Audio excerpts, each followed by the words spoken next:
Magandang umaga mga idol. Ituturo ko sa inyo ngayon kung paano ang tamang pagbubuhat ng soft drinks, lalo na itong malalaking case. Kasi ito pong malalaking case nito, pag maraming stock ang dumating, mataas po talaga ang kamada niyan. So bali 6 na patong po yan hanggang 7.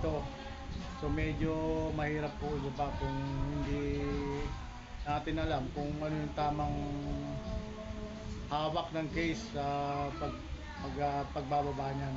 Kasi kung mali po ang hawak natin diyan, pwede po tayong maaksidente na mabagsakan yan, o kaya naman pwede tayong mabalian ng buto sa likod o maipitan ng ugat, o kaya naman mapunit ang ibang parte ng muscles natin sa ating katawan. So para maiwasan po ang hindi natin nasang pangyayari, so mas maganda po pag alam natin kung paano natin ibababa ang ganitong kalalaking soft drinks. So ito po, yung mali pong pagbaba, ituturo ko rin sa inyo. Panoorin niyo po.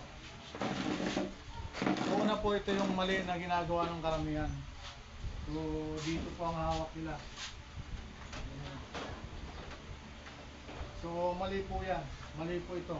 Kasi po yung pag gano'n ang ginagawa natin, yung bigat po ng tatlong case, nagsasama po yan. So imbis na magaan lang po ang bubuhatin natin kung tama po ang paghawak natin ng bote. So ganito po ang tamang paghahawak ng case. Tatanggalin muna natin sala. So, naglalak po kasi yan eh. Ayan. Ganyan po.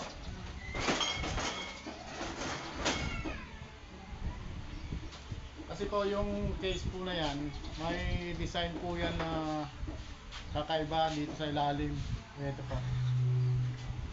Naglalak po ito sa kapwa niya case kapag itinatong para hindi sumalabas. So ayan po. Sana po